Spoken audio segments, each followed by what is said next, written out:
나를 사랑하는 것을 내가 알고 있으면요,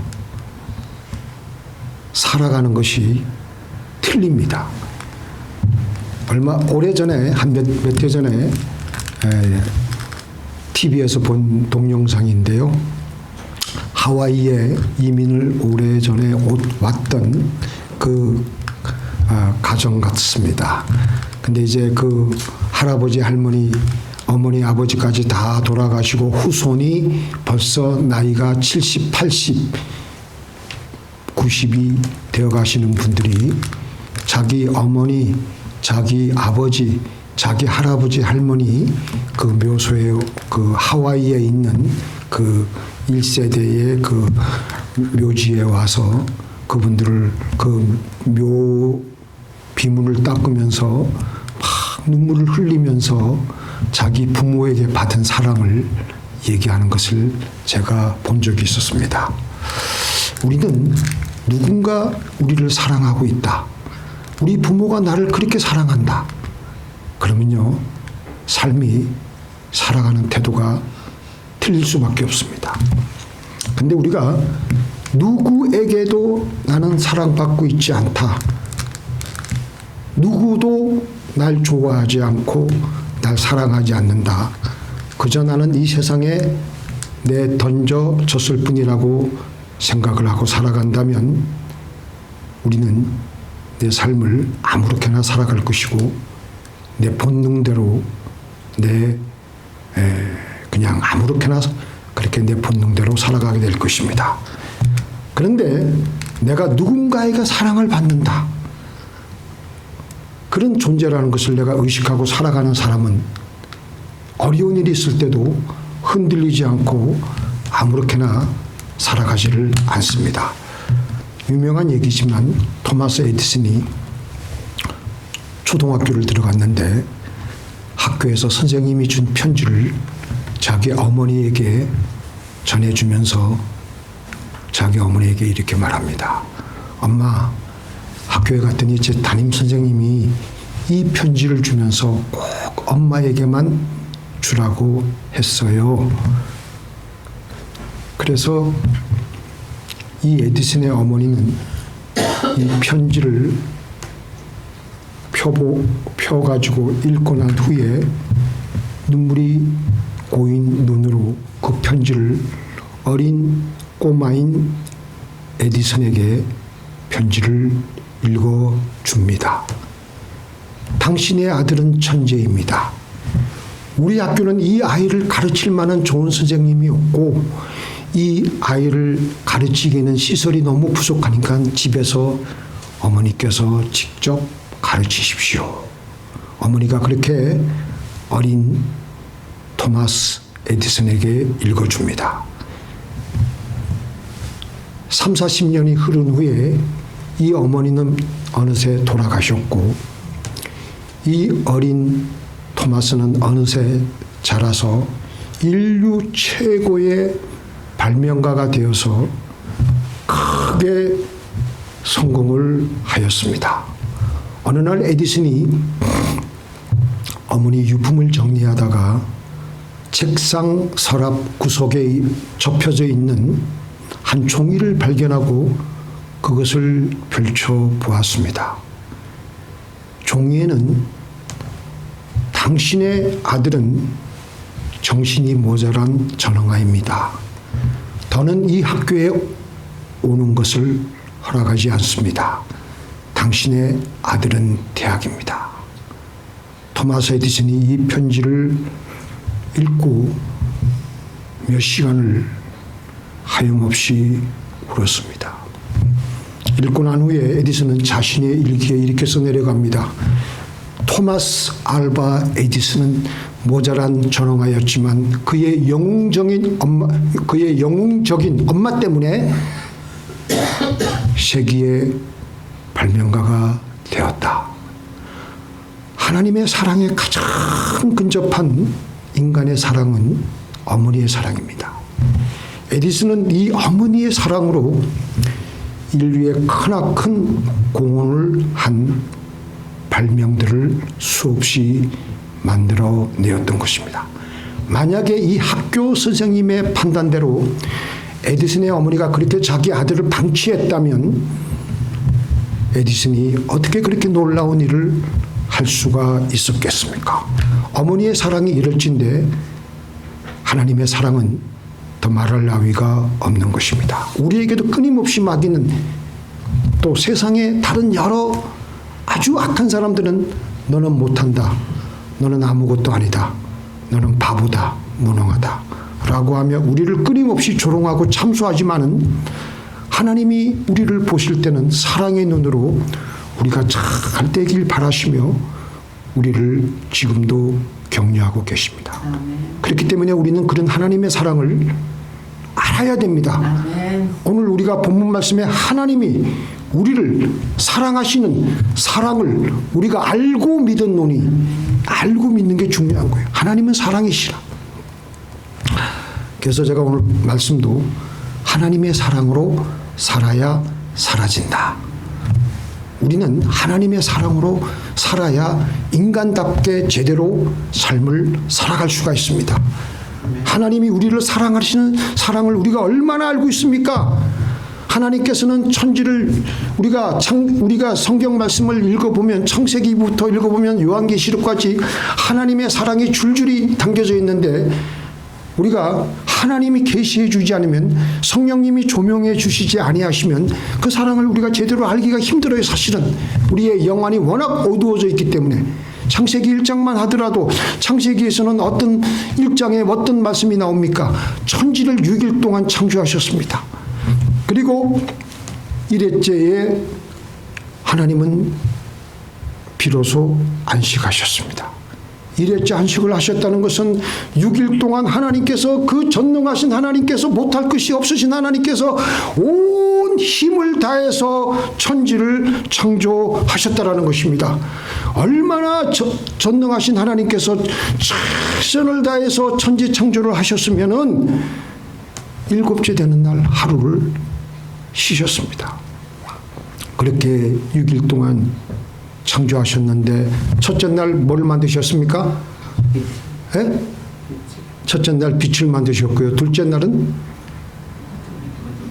궁창을 만드셨고요. 셋째 날은 뭘 만드셨습니까? 식물을 만드셨습니다. 여러 가지 식물, 토마토, 사과, 또 우리가 좋아하는 거 뭐 배 그런 것들을 만드셨어요. 그리고 넷째 날은 뭘 만드셨습니까? 해와 달과 별을 만드셨어요. 다섯째 날은 새와 물고기를 만드셨고 여섯째 날은 뭘 만드셨습니까? 각종 짐승들을 만드셨어요. 사자, 뱀, 여러 가지 쫙 만드시고 맨 마지막에 뭘 만드셨어요? 사람을 만드셨습니다. 자, 우리가 이걸 잘 알아야 돼요. 여기서 하나님의 사랑을 우리가 알아야 돼. 만드신 후에 우리의 형상대로 우리가 사람을 만들자. 그렇게 해서 만드신 게 우리 인간이에요. 자, 무엇 때문에 그렇게 하나님은 애써가지고 사과나무도 만들고 배나무도 만들고 귤나무도 만들고 텐젤레도 만들고 그렇게 하셨겠습니까? 창조의 목적이 무엇입니까? 창조의 목적은 우리는 그냥 목사들이 그동안 얘기한 것이 뭡니까? 하나님 자신일 것이다. 하나님 영광을 위한 것일 것이다. 하나님 당신 자신을 위한 것일 것이다. 근데 그렇게 추상적으로 말하지만 저는 별로 그렇게 마음에 와닿지 않아요. 왜냐하면 아무리 생각을 해도 사과나무를 왜 만드셨을까? 하나님이 드시려고 만드셨을까? 배를 하나님이 드시려고 만드셨을까? 아무리 생각해도 하나님은 그런 것들을 하나님 당신 자신을 위해서 만드신 것 같지는 않습니다. 하나님 당신 먹으려고, 하나님이 당신이 즐기시려고 보시려고 만드신 천지창조가 아니라는 것입니다. 창세기 1장을 자세히 들여다보면은 우리는 하나님의 마음을 알아차려야 돼요. 뭡니까? 너 주려고 만들었다. 하나님은 누구 때문에 그렇게 엿새 동안 최선을 다해서 일하셨느냐? 모든 것에 초점이 아담과 하와에게 집중되어 있습니다. 그리고 그것을 만드신 후에 그것을 맡기셨습니다. 너 주려고 만들었어. 이 모든 것이 다 네 것이야. 창조의 목적이 사람입니다. 좀 더 나아가서 하나님의 존재 목적도 사람입니다. 조금 위험한 말이라는 생각이 들 수도 있겠지만 하나님의 존재 목적은 우리 사람입니다. 왜냐? 하나님은 우리를 사랑하시기 때문에. 오늘 본문은 뭐라 그랬습니까? 하나님은 사랑이시라. 사랑이 뭐예요? 눈물의 씨앗이 아니에요. 사랑은 사랑하는 사람을 목적으로 삼는 것입니다. 내가 누구를 사랑할 때 내가 목적이 아닙니다. 그 누군가 내 사랑을 받는 사람이 목적이에요. 그럼 나는 뭐예요? 나는 목적을 위한 수단과 도구입니다. 근데 우리는 사랑을 하기는 하는데 나를 사랑하는 목적으로 깔아놓고 사랑하면 그 사랑이 아니고 그걸 뭐라 그래요? 이용이라 그래요. 이용. 가수 이용이 아니고 이용입니다. 이용하기 위한 그건 사랑이 아닙니다. 그건 변질된 사랑인데 그것은 엄밀하게 보면은 사랑이 아닙니다. 하나님은 우리를 아무런 조건 없이 하나님 당신을 수단 삼고 우리를 목적으로 삼고 사랑하셨습니다. 그래서 하나님은 십자가에서 나를 위해서 아낌없이 물과 피를 쏟으시며 당신 자신을 위해서 나를 위해서 다 주셨습니다. 하나님은 당신 자신을 우리를 사랑하시기 위해서 기꺼이 수단이 되어 주셨습니다. 그래서 하나님은 사랑이라고 하시는 거예요. 믿습니까? 하나님은 기도할 때 나 때문에 하나님은 살아계시는구나. 하나님은 나를 그렇게 사랑하시는구나. 하나님은 나 때문에 존재하시는구나. 하나님의 모든 하시는 계획하시는 일이 바로 나를 위한 것이었구나. 바로 나를 사랑하시기 위해서 그렇게 하시는구나. 수년 동안 아이를 가지려고 노력한 젊은 부부가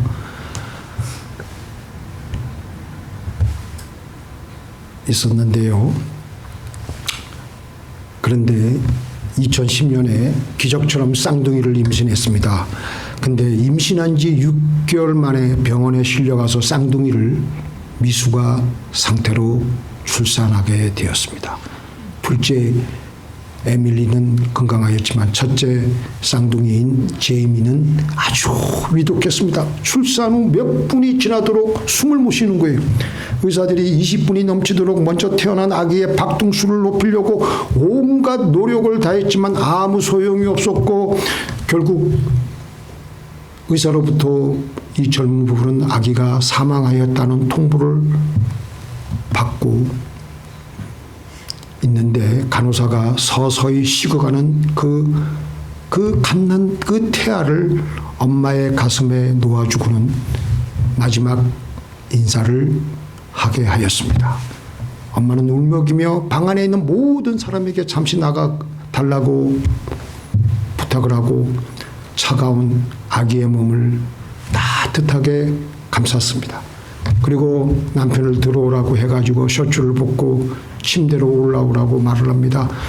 이 젊은 부부는 침대에 누워서 아기를 자신들의 품에 콕 껴안고 있는데 5분이 흘러가니까 갑자기 아기의 몸이 움직이기 시작하는 거예요. 놀래가지고 의사들을 부르니까 의사가 아기의 움직임은 그냥 자연 반사적인 것이니까 살아나는 것이 아니에요. 그런데도 이 부부는 조금이라도 이 마지막 순간을 엄마 아빠가 누구인지 얼마나 우리가 너를 사랑하는지 너를 임신하기 위해서 우리가 얼마나 애를 썼는지 아느냐 그러면서 그 아이를 부모의 품 안에서 편안히 떠날 수 있도록 더욱더 이 두 부부가 껴안아 주었습니다. 그렇게 또 한두 시간이 흘렀어요. 그런데 이 죽어가는 아이가 죽어야 되는데 갑자기 눈을 뜨는 것이었어요. 살아난다는 생각은 못하고 그저 아이의 눈을 볼 수 있다는 것만으로도 하나님이 마지막 축복을 주시는구나 그렇게 생각을 하고 있는데 계속 눈을 뜨면서 이 제이미가 아빠에게로 이 아주 작은 손을 뻗어서 손가락을 잡기 시작하는 거예요. 이 아이는 그렇게 살아난 것이었습니다. 그 후에도 이 아이는 심각한 산소 부족으로 살아난다고 해도 내성마비의 위험이 우려가 되는 상황이었지만 예상을 하고 있었지만 그 아이는 무사히 지금도 건강한 아이로 잘 자라고 있는 중입니다. 의사가 포기한 생명을 엄마의 사랑이 이 아이를 살린 것입니다. 사랑은 언제나 기적을 일으킵니다. 내 영혼에 사랑이 없으면 나는 죽어 있는 존재입니다. 그저 죽어서 살아가는 겁니다. 죽어 있는 채로 육신만 살아가는 겁니다. 하나님의 사랑이 나에게 들어오지 않으면 내 영혼에 숨이 끊어진 상태이므로 나는 죽어 있는 것입니다. 육신은 살아있다고 하더라도 살아있는 장작개비 같이 그냥 이렇게 갔다 왔다 한다고 하더라도 우리는 하나님 보시기에 우리는 죽어 있는 거예요. 그 안에 사랑이 없기 때문에. 우리의 가정에도, 우리의 일반 가정에도 그 가정에 썰렁하고 사랑이 없으면 그 가정은 죽어 있는 가정이고 숨이 끊어진 가정입니다. 우리는 이 땅에 태어날 때부터 우리의 온 존재 속에 하나님의 사랑이 들어올 수 있게끔 그렇게 지음을 받았습니다. 우리 같이 읽어볼까요? 시작. 하나님이 가라사대 우리의 형상을 따라 우리의 모양대로 우리가 사람을 만들고. 하나님이 우리를 만드실 때 다른 피조물과는 틀리게 하나님 당신의 형상대로 우리를 만드셨습니다. 그것은 하나님은 사랑이시기 때문에 우리 안에 하나님의 사랑이 우리 안에 들어오도록 우리는 그렇게 지어졌다는 것입니다. 그래야 우리에게 그 하나님의 사랑이 들어올 때 우리 영혼에 꽉 들어차기 때문에 그때부터 우리는 부족함을 느낄 수가 없고 아쉬운 것이 없는 것입니다. 그래서 다윗이 성령 충만할 때 이리 쫓기고 저리 쫓기고 하더라도 여호와는 나의 목자시니 내가 부족함이 없으리라고 한 겁니다. 당신은 사랑받기 위해 태어난 사람, 우리 복음성가가 있지 않습니까?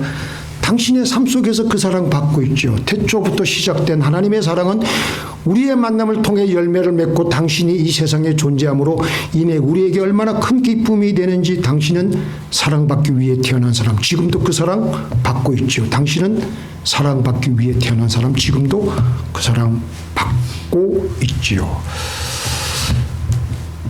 우리 장로교 그 웨스트민스터 대소요리 문답 1항에는 사람의 제일 가는 목적에 대해서 하나님을 영화롭게 하고 그를 영원토록 즐거워함에 있다. 이게 우리 사람의 첫 번째 목적이에요. 자, 이게 무슨 말이냐면은 하나님은 우리를 그렇게 우리 개개인을 하나님의 목적으로 삼으시고 하나님이 우리에게 모든 수단이 되셔가지고 우리를 다 걸고 우리를 사랑하시고 그 사랑하시는 것을 우리가 알고 즐거워하고 그리고 그 하나님을 내가 다시 나의 목적으로 삼고 나의 모든 것을 다 바치면서 살아가는 것이 우리의 사람의 제일 가는 목적이라는 것입니다. 믿습니까? 천지를 지으시고 만물을 지으신 하나님께서 내가 하나님을 나의 존재 목적으로 삼고 나의 모든 것을 다 바치면 하나님은 나에게 어떻게 하실까요? 내가 손해보게 할까요? 나의 모든 하나님 당신의 모든 것을 나를 위해서 다 존재 목적을 다 걸고 모든 것을 다 바치셨는데 내가 또 하나님께 나의 모든 것을 하나님을 나의 존재 목적으로 삼고 나에게 하나님께 다 바치면은 바로 그게 가장 우리 영혼에게는 세상의 행복이 되고 우리의 사람의 제일 가는 목적이 되는 것입니다. 이걸 우리가 빠뜨리고 우리는 그저 사니까 살아가는 것이다 라고 생각하고 아침부터 저녁까지 물론 일을 해야죠. 일하지 않으면 우리는 불안해하고 내가 뭔가 빠져있다라고 생각을 하고 바쁘게 살아갑니다. 돈을 벌기 위해서 여러 가지 애를 많이 쓰는데 결국 죽을 때는 아무것도 남기지 못하고 허망하게 죽게 되는 것입니다. 죽을 때 사람들이 가장 후회하는 것이 무엇이냐? 죽을 때 가장 후회하는 5가지 라는 책을 오스트레일리아의 한 요양원에서 말기 환자들을 돌보던 간병인 브로니 웨어라는 분이 첫 번째, 죽을 때 사람들이 가장 후회하는 5가지. 첫 번째는 다른 사람들의 시선과 기대에 맞춰서 남들은 이렇게 살아야 되는데 늘 거기에 맞춰서 자신의 삶을 살아왔던 것을 너무 후회한다는 것입니다. 두 번째, 일을 너무 열심히 한 것. 대부분 남성 환자들이 이런 후회를 한다고 합니다. 직장 생활 때문에 아내와 자녀들과 따뜻한 가정 생활을 하지 못한 것을 후회하고, 세 번째, 감정 표현에 솔직하지 못했던 것. 타인들과 평화를 유지하기 위해 자신의 감정을 숨긴 것이 지금의 병으로 이어진 것이 아니겠느냐라는 생각을 하고, 넷째는 옛 친구들의 소중함. 죽음을 앞두고서야 비록 예전에 오래전에 나와 깊은 교제를 나누었던 친구들을 보고파서 연락을 했지만 이미 그들의 연락조차 할 수 없어서 절망스러워했고 후회했다고 합니다. 마지막은 내 행복을 위해 노력하지 못한 것. 이 5가지를 다시 정리하면요, 하나님의 사랑을 받아서 즐거워하고 행복해하면서 하나님을 사랑하고 이웃을 사랑하면서 살아야 되는데 그렇게 살지 못했다라는 것입니다. 우리는 하나님의 형상대로, 다시 말해서 사랑의 형상대로 지음받았기 때문에 우리는 사랑을 받고 그 사랑을 나누다가 천국에 올라가야 됩니다.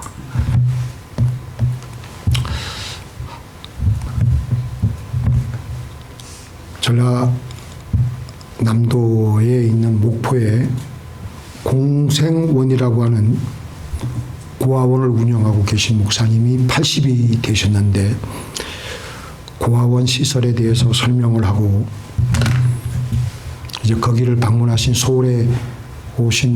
서울에서 오신 큰 교회 목사님에게 설명을 해가지고 하는데 그 내용이 이렇습니다. 요즘 고아원이요, 목사님, 옛날하고 비교를 할 수가 없어가지고 시설이 너무너무 기가 막힙니다. 고아들이 마루 같은 큰 방에 한꺼번에 침착같이 칼잠을 자고 그럴 때가 아닙니다. 전부 다 가족같이 자고요. 각 방마다 보모가 있고요. 보모가 아버지 역할, 어머니 역할, 그 다음에 제일 큰 누나 고등학교 2학년, 그 다음에 중학생, 초등학생, 이런 식으로 가족 단위로 엮어줘가지고 밥을 이제 서로 방마다 이제 밥을 먹는데, 밥을 그냥 떠서 먹는 게 아니고 일반 가정같이 상에 둘러 앉아서 같이 먹게 한다고 합니다. 그리고 방마다 제각기 시장에 나가서 자기가 좋아하는 음식을 특별히 먹게 하고, 데리고 나가서 원하는 신발 다 자기가 좋아하는 아디다스, 나이키스 이런 신발, 이런 신발도 다 본인이 원하는 대로 다 사주고, 옷도 원하는 대로 다 옷을 해주고, 거기다 본인이 공부를 하면은 가해 선생도 붙여주고 피아노도 가르치고 그렇게 한다는 거예요. 완전히 일반 가정보다 더 나을 수도 있어요. 그런데 그 80대신 고아원 원장 목사님이 서울에서 방문한 그 목사님에게 뭐라 그러냐면은, 목사님 참 신기해요. 이렇게 잘해주는데도 아이들에게 많은 문제가 생깁니다. 따라와 보세요. 이 아이들을 여기를 꼭 보셔야 됩니다. 저 앞에 그 목포 아파트에 있는 섬을 보여주는데, 가르치는데 저 섬에는 이 고아원에서 생기는 많은 환자들을 그리로 보낸다는 것입니다. 이 아이들이 고아원에 들어와서 정신적으로 병이 들어서 완전히 정신이 나가고, 고아원에서 뇌성마비 환자, 갑상선 환자가 그렇게 많이 생긴다고 합니다. 그래서 도대체 사람으로서 살아갈 때 여러 가지 필요한 자랄 때마다 필요한 요소들을 다 챙겨주고 편리를 다 봐주고 아주 복지시설을 기가 막히게 해주는데도 왜 아이들에게 이런 정신적인 문제가 생기느냐. 세계 여러 전문가들에게 연구를 해가지고 의뢰를 해가지고 연구를 해보니까 딱 한 가지 결론이에요. 사랑을 받아야 되는데 사랑을 제대로 못 받아서 그렇다는 것입니다. 사랑 대신에 어떤 것으로도 대체할 수 없는데 오히려 더 잘해주면 잘해줄수록 부작용이 생겨서 정신적으로 더 공허해지며 더 불행해진다는 것입니다. 그리고 고아원에 이제 저 섬에 안 간 아이들도 그렇게까지는 병은 안 들었지만 어느 정도 마음의 병은 다 들어가지고 중학교만 졸업하면 다 탈선을 하고 제대로 자라나는 아이들이 그렇게 없다라는 것입니다. 왜 그러냐? 우리는 무엇이 있어야 우리는 사람이 부유하고 잘 살아야지 이 세상에서 행복하게 살아갈 수 있다고 생각을 하는데 그렇지 않다라는 것입니다. 사랑을 받지 못한 이 우리 빈 영혼의 공간에 우리는 하나님의 사랑 외에는 어떤 것도 제대로 채울 수가 없습니다. 오늘 우리의 삶이 왜 이렇게 공허하고 조금만 섭섭한 일을 당해도 서로 미워하고 시기하고 질투하고 조금만 어려운 일이 생겨도 온갖 걱정과 근심에 사로잡혀서 불면증에 시달리고 있습니까? 바로 그것은 하나님의 사랑이 모자라기 때문입니다. 하나님의 사랑만이 사람답게 하고 하나님의 사랑만이 우리를 가치 있게 하고 우리를 활기 있게 하고 우리를 행복하게 합니다. 믿습니까? 하나님의 사랑만이 우리를 행복하게 할 수가 있습니다. 그래서 우리는 기도해야 돼요. 기도해야 돼. 기도하고 말씀 읽어야 돼. 자, 우리 같이 읽겠습니다. 시작. 소망이 부끄럽게 아니함은 하나님의 사랑이 우리 마음에 부은 바 됨이니 억지로라도 기도해야 돼. 억지로라도 기도하면요 하나님의 사랑을 하나님이 우리에게 사랑을 부어주세요. 타이머를 재고 하루에 1시간 정도는 기도하고 그러면은 촉촉하게 내 영혼에 하나님의 사랑이 쌓이는 거예요. 기도 안 하고 말씀을 안 읽으니까 그러니까 하나님의 사랑을 못 받으니까 괭해가지고 마음은 공허하고 답답하고 온갖 걱정과 근심에 사로잡힐 수밖에 없는 것입니다. 인간의 사랑은 근본적으로 다 자기 중심적이기 때문에 아무리 그 사랑이 정말 고상하고 거룩해 보여도 30개월 이상 집중적으로 어떤 한 대상을 놓고 사랑을 지속적으로 할 수 없다고 합니다. 아무리 한때 뜨겁게 사랑을 하여도 그 사랑이 유지가 안 된다는 것입니다. 우리 사람에게는 그런 사랑이 근본적으로 없습니다. 그런데 이런 사랑이 하나님의 사랑과 연결이 되면 이 사랑의 에너지는 무한한 에너지로 변화되기 때문에 끊임없이 사랑할 수가 있습니다. 믿습니까? 그 테레사 수녀가 이런 고백을 했어요. 하나님은 사랑이십니다.